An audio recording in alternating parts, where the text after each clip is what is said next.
At the Root by H.P. Lovecraft.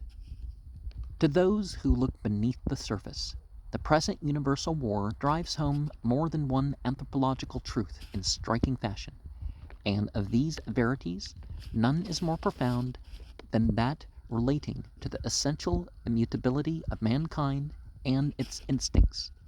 4 years ago, a large part of the civilized world labored under certain biological fallacies, which may, in a sense, be held responsible for the extent and duration of the present conflict.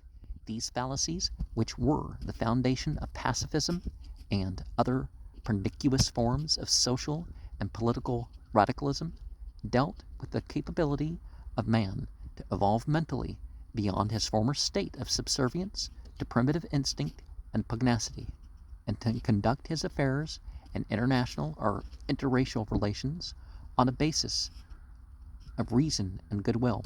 That belief in such capability is unscientific and childishly naive, is beside the question.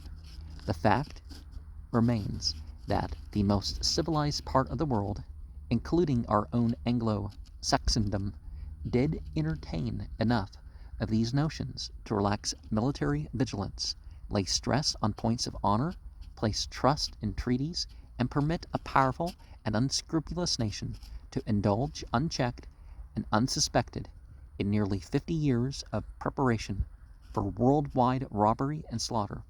We are reaping the result of our simplicity. The past is over.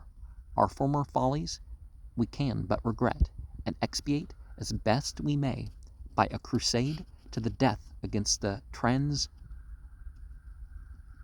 monster, which we allowed to grow and flourish beneath our very eyes. But the future holds more of responsibility, and we must prepare to guard against any renaissance of the benevolent delusions that 4 years of blood have barely been able to dispel.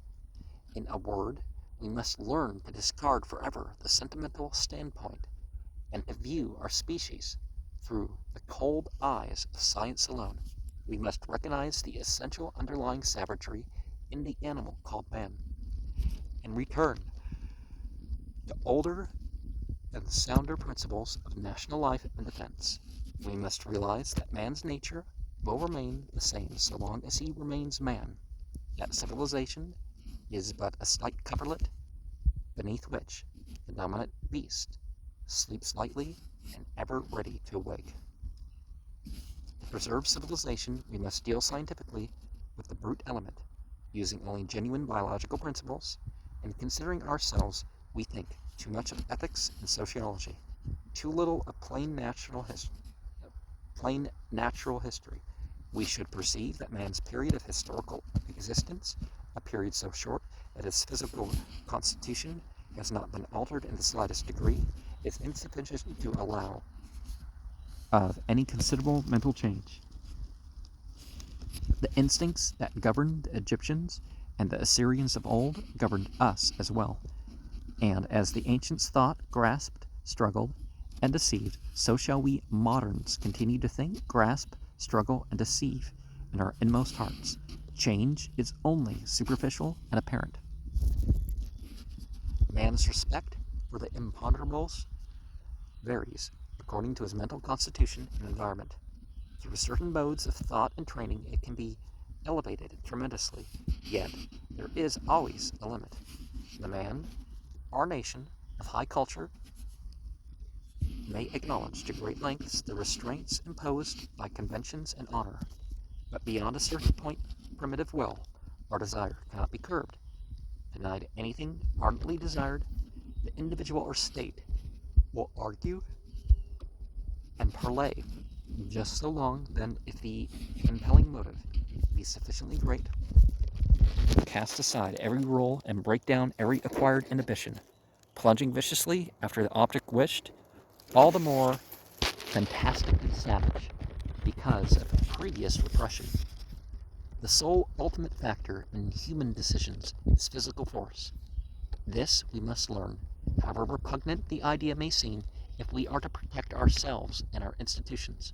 Reliance on anything else is fallacious and ruinous. Dangerous beyond description are the voices sometimes heard today decrying the continuance of armament after the close of the present hostilities. A specific application of scientific truth regarding man's native instincts will be found in the adoption of a postbellum international program. Obviously, we must take into account the primordial substructure and arrange for the upholding of culture by methods which will stand the acid test of stress and conflicting ambitions.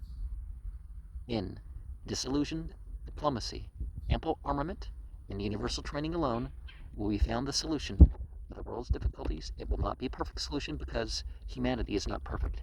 It will not abolish war because war is the expression of a natural human tendency.